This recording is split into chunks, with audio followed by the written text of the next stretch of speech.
2 বছর আগে নিশা এবং রাহুলের বিয়ে হয় আর 6 মাস হলো নিশা এখন অন্তঃসত্ত্বা। নিশা অন্তঃসত্ত্বা অবস্থাতে খাবার বলতে শুধুমাত্র বিরিয়ানি খাওয়াকেই বোঝে, অর্থাৎ সে এখন বিরিয়ানি বলতে পাগল হয়ে উঠেছে।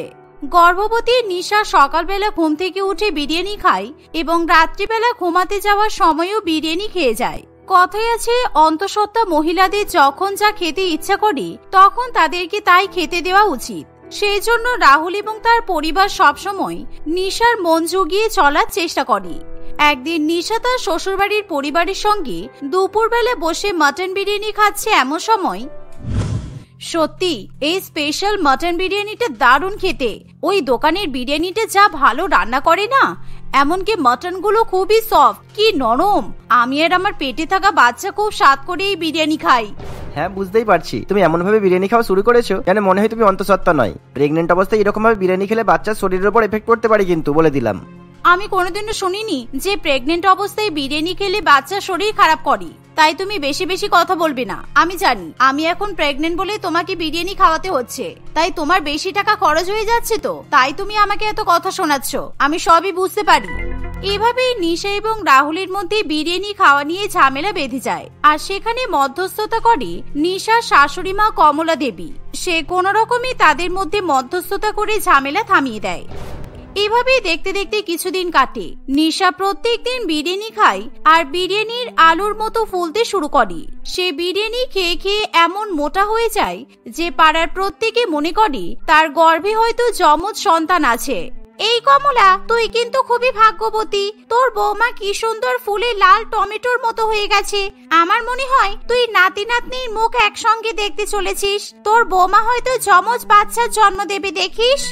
আরে না রে মালতী, ওর পেটে ওটা যমজ বাচ্চা নয়। আমার বৌমার পেটে একদিকে গামলা গামলা বিরিয়ানি আছে আর অন্যদিকে বাচ্চা আছে, তাই দেখে মনে হচ্ছে যমজ বাচ্চার জন্ম দেবে। আমাদের ডাক্তার পরীক্ষা করে দেখেছে ওর পেটে একটাই বাচ্চা আছে আর বাদ বাকি পেট ভর্তি চর্বি, বুঝলি?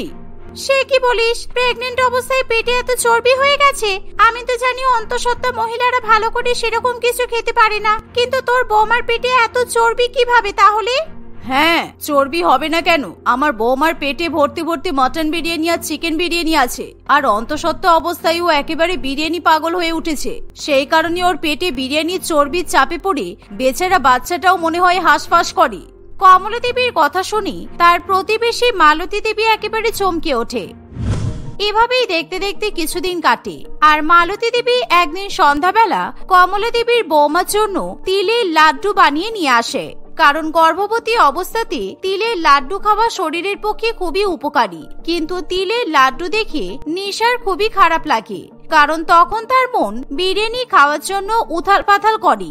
বৌমা, তুমি প্রত্যেকদিন রাত্রিবেলা শোয়ার আগে একটা করে তিলের লাড্ডু খাবে, তাহলে দেখবে তোমার পেটের চর্বি সব কমে যাবে। আর তোমার বাচ্চাটাও কিন্তু বেশ ফুলে ফেপে পেটের মধ্যে বড় হতে পারবে।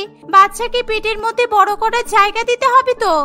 আমাকে এত জ্ঞান দিতে আসবেন না। আর তিলের লাড্ডু কেন করেছেন? আপনি বরঞ্চ এর জায়গায় আমাকে মটন বিরিয়ানি আর চিকেন বিরিয়ানি দিতে পারতেন, তাহলে আমি খুশি হতাম। বেকার বেকার তিলের লাড্ডু করে এতটা খাটাখাটনি করার কোনো দরকার ছিল না। সে কি বৌমা, আমি তোমার জন্য আর তোমার বাচ্চার জন্য এত ভালো করে তিলের লাড্ডু করে নিয়ে এলাম, আর তুমি আমাকে এরকম ভাবে কথা শোনাচ্ছ?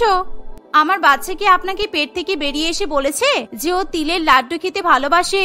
ও আমার পেটে আছে আমি বুঝতে পারি। ও যেন আমাকে সবসময় বলে, মা মা আমি চিকেন বিরিয়ানি খাবো, আমি মটন বিরিয়ানি খাবো। আর সেই জন্যই তো আমি আমার বাচ্চাকে বেশি বেশি করে বিরিয়ানি খাওয়াই, বুঝলেন এবার? সুতরাং বাক্স ভর্তি তিলের লাড্ডুগুলো নিজের বাড়িতে নিয়ে চলে যান। নিশার এমন কথা শুনি মালতী দেবী ভীষণ পরিমাণে অপমানিত বোধ করে, তাই সে কমলা দেবীকে কথা শুনিয়ে সেখান থেকে চলে যায়। এভাবেই দেখতে দেখতে ক্যালেন্ডারের পাতায় আরো কিছুদিন কাটে। আর একদিন রাত্রিবেলা 2টোর সময় হঠাৎ করেই নিশার ঘুম ভেঙে যায়। রাহুল, আমার খুব খিদে পেয়েছে। এই রাহুল, ঘুম থেকে ওঠো না, আমার খুব খিদে পেয়েছে।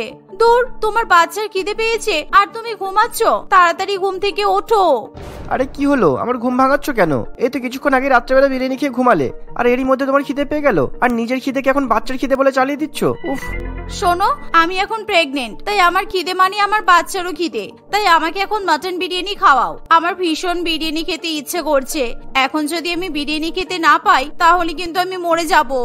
রাহুল তার বউয়ের কথা শুনে অবাক হয়ে যায়। তোমার মাথা কি খারাপ হয়ে গেছে? এখন রাত্রে 2টা বাজে, আর তোমায় এখন কোথা থেকে বিরিয়ানি নিয়ে এসে দেবো? এখন তো বিরিয়ানির সমস্ত দোকানই বন্ধ।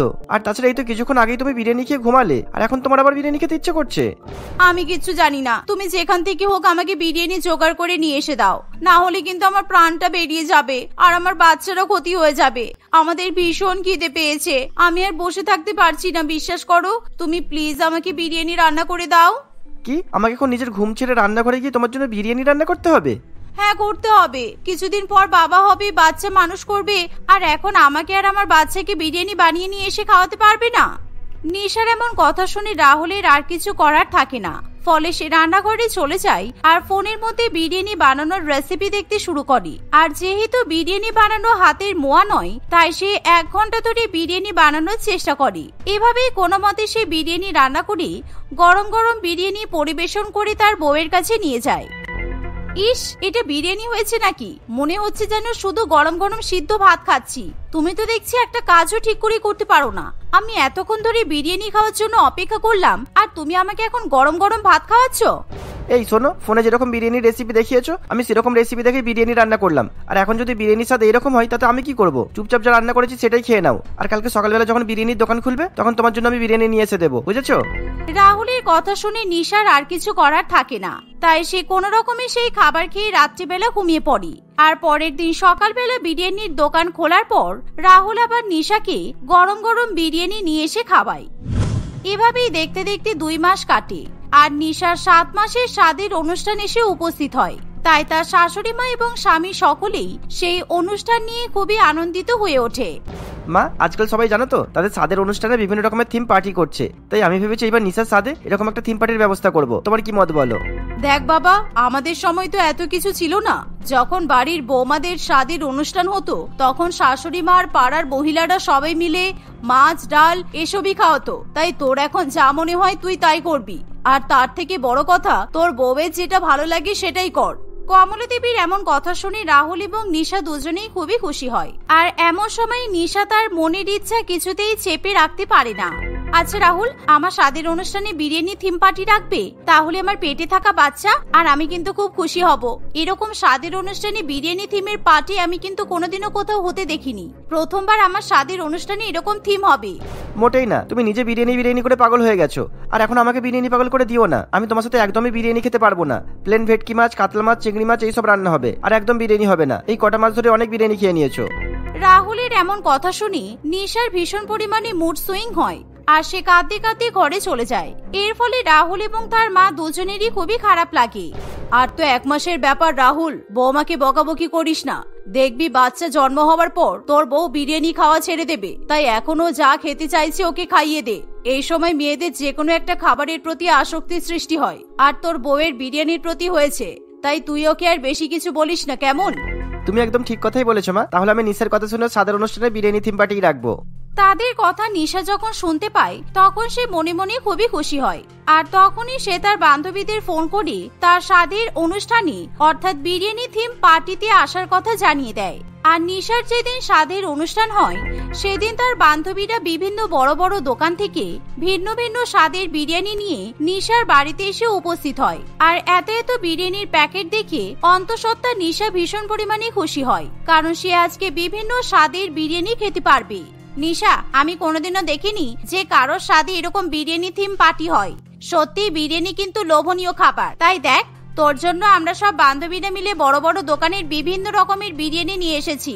Mutton kacchi biryani, chicken kacchi biryani, dry fruits biryani, ইলিশ বিরিয়ানি, ডিম বিরিয়ানি, আলু বিরিয়ানি, সব রকমের বিরিয়ানি এখানে আছে।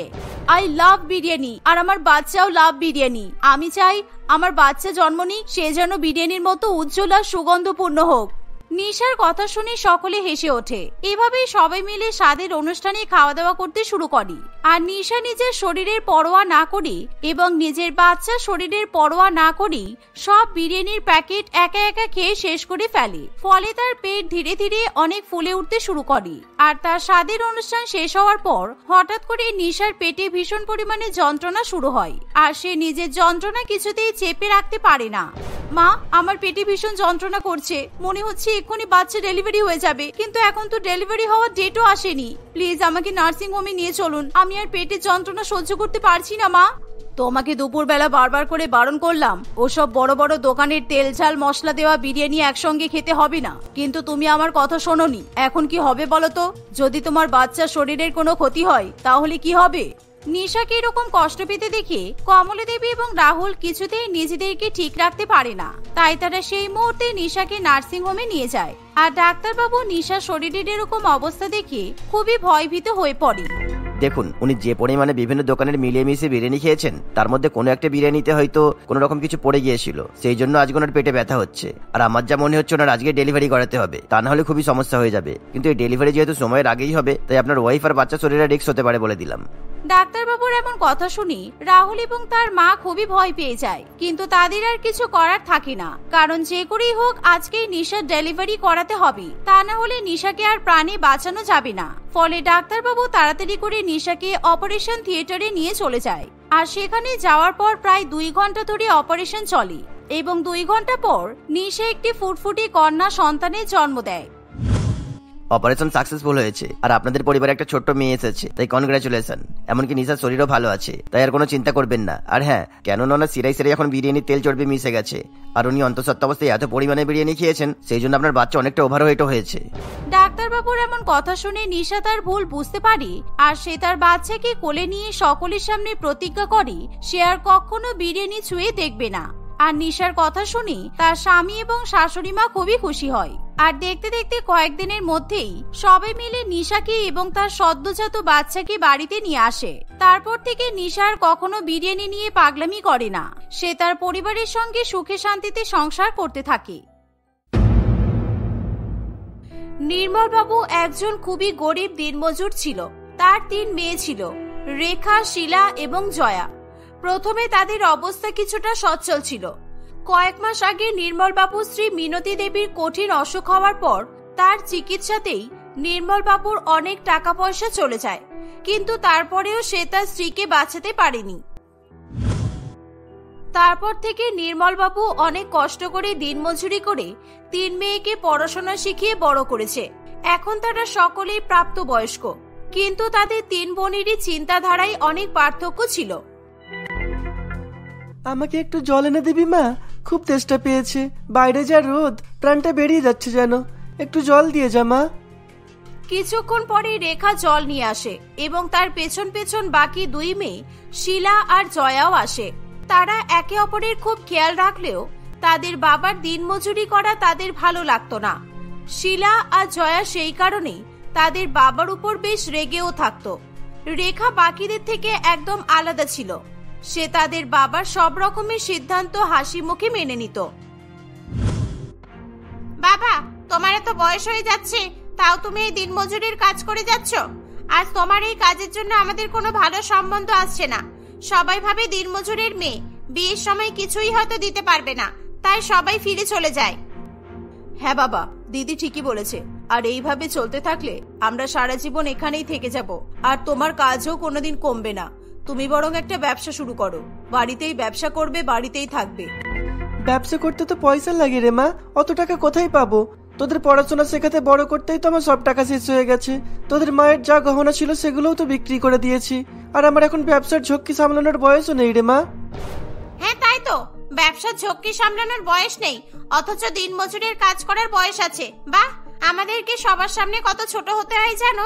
কেউ আমাদেরকে বন্ধুও বানাতে চায় না, ভাবে আমরা গরিব, হয়তো বন্ধু হলে ওদের থেকেও সাহায্য চাইবো। আহ বোন, এভাবে কেন বলছিস? বাবা কি এসব নিজের জন্য করে? বাবা তো আমাদের জন্য করে।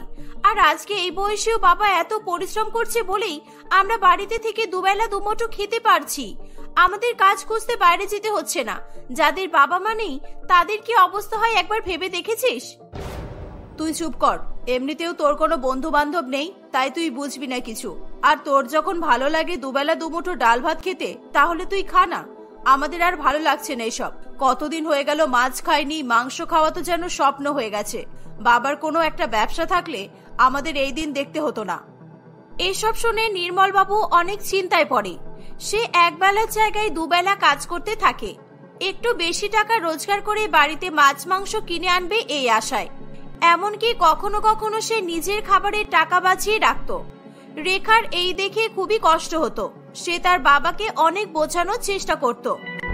বাবা, তোমার এখন এত কাজ করার বয়স নেই, তুমি বোনদের কথাই কষ্ট পেও না, ওরা তো এখন ছোট, ওরা ঠিক সময় মতো বুঝে যাবে। তুমি দেখো, তুমি দুবেলা করে কাজ করো না বাবা, তোমার শরীর খারাপ হয়ে যাবে, তখন আমাদেরকে কে দেখবে বলো? না রে মা, আমার কষ্ট হচ্ছে না, বরং তোদের মুখে তোদের পছন্দের খাবার তুলে দিতে পারলেই আমার তৃপ্তি হয়। আমি তোদের মাকে কথা দিয়েছিলাম তোদের কোনো কষ্ট পেতে দেব না, তাই সব রকম ভাবে তোদের খুশি করার চেষ্টা করছি। তোরা ভালো থাকলেই আমার শান্তি। রেখার চোখ জলে ভিজে যায়। সে বোঝে তার বাবার কষ্ট হলেও তাদের বুঝতে দেবে না। সে তার বাবাকে খুব ভালো মতোই চিনত, তাই আর কিছু বলে না। ওদিকে শিলা আর জয়া দরজার আড়াল থেকে সবকিছু শুনতে পায়। তাদের রেখার উপর ভীষণ রাগ হয়। দেখলি বোন, দিদির বুদ্ধিটা দেখলি? কয়েকদিন ধরে আমরা একটু মাছ মাংস খাচ্ছি, ওর মনে হয় ভালো লাগছে না।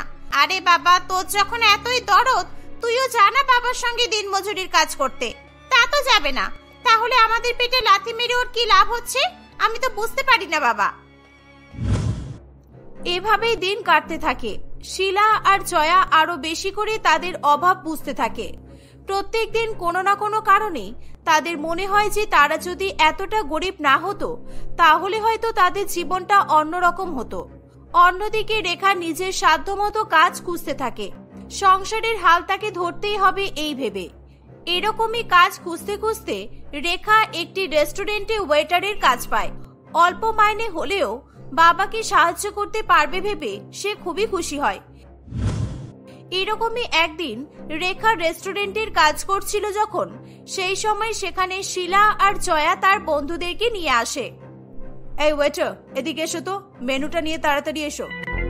রেখা সেই টেবিলে মেনু নিয়ে আসে। সেখানে শিলা এবং জয়া আছে দেখে রেখা খুবই খুশি হয়। মিনার খাবার অর্ডার করা হয়ে গেলে রেখা মেনু কার্ডটা শিলার হাতে ধরিয়ে দিয়ে বলে, নে তুইও কিছু অর্ডার কর এবার, তোরাও তো কিছু খাবি নাকি? সেই কলেজে যাওয়ার আগে খেয়েছিস, নে নে বসে থাকিস না, অর্ডার করে দে, আমি নিয়ে আসছি। এই শিলা, এটা কি রে? তোকে তুই করে বলছে, তোকে চেনে নাকি? এই নাকি তোর বাবা এত বড় বিজনেসম্যান, আর এরকম সামান্য ওয়েটারদের সাথে তোদের এত খাতির? আমি তো আমার বাবার অ্যাসিস্ট্যান্টের সাথেও কথা বলি না জানিস। আফটার অল ক্লাস বলেও তো একটা ব্যাপার আছে। এই কে তুমি?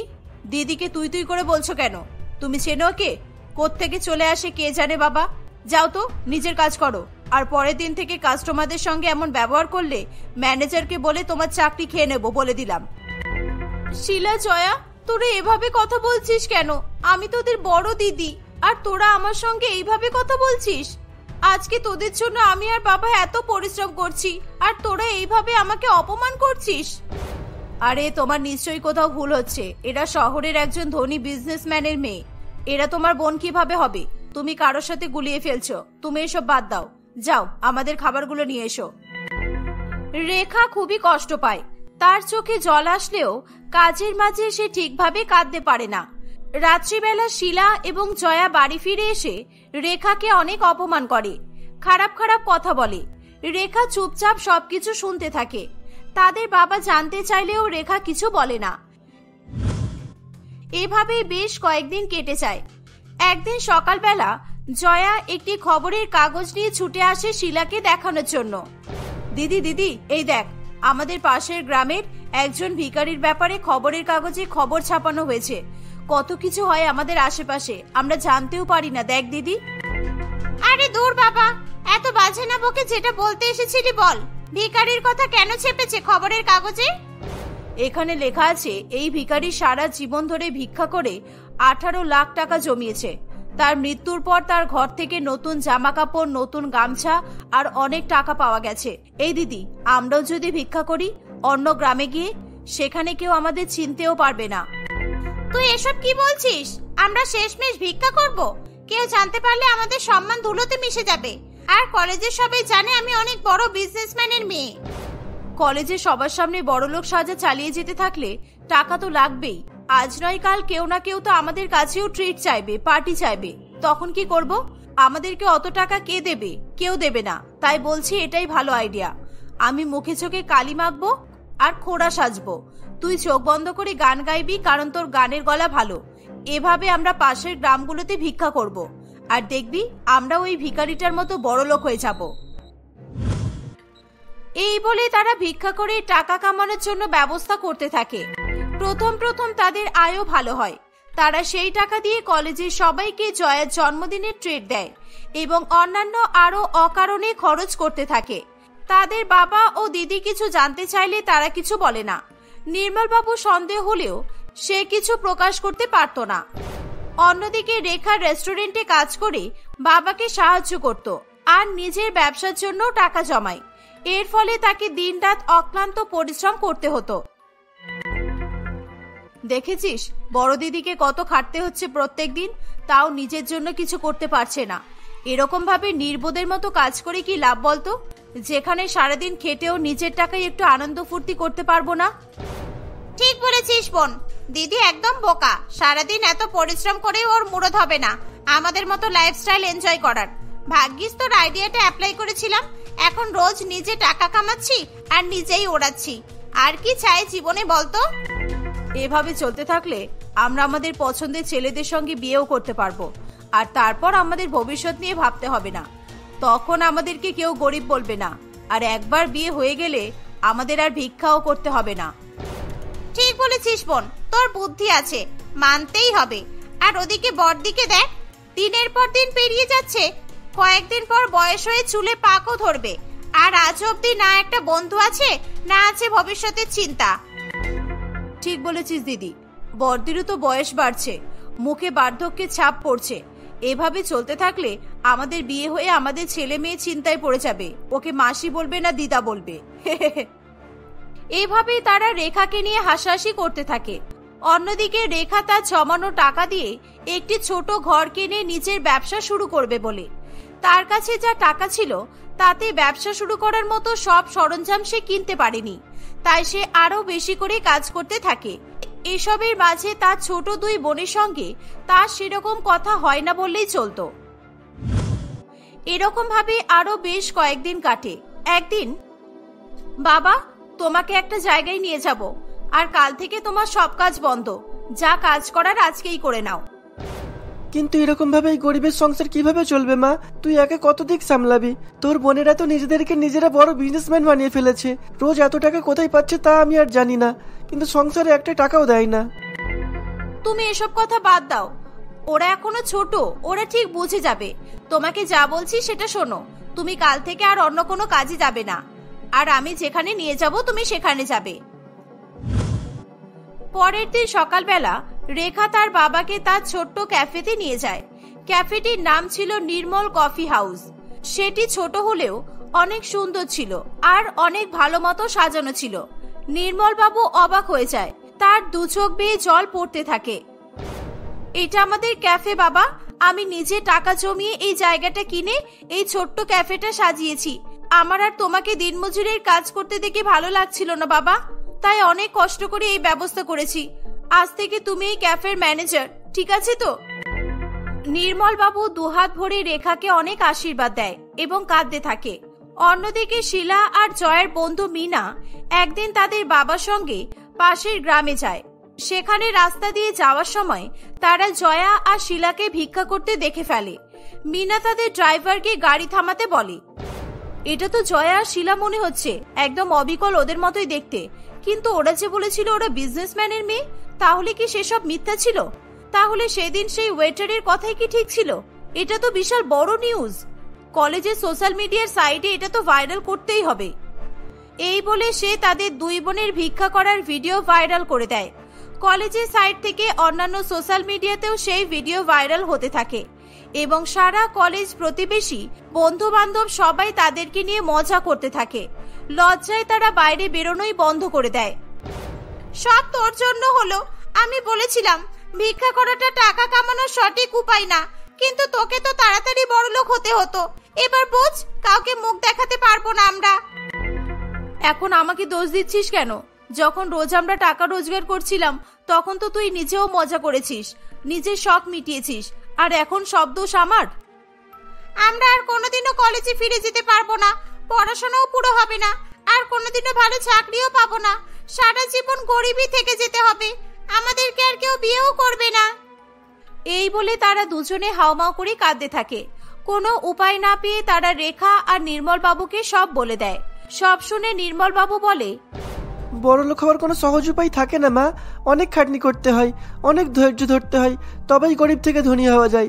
উপরওয়ালা সবাইকে সবকিছু একসাথে দেয় না। অসীম ধৈর্যের অগাধ পরিশ্রম সবকিছুই হাতের সামনে এনে দেয় মা। বাবা, দিদি, তোমরা আমাদেরকে ক্ষমা করে দাও। আমাদের অনেক বড় ভুল হয়ে গেছে।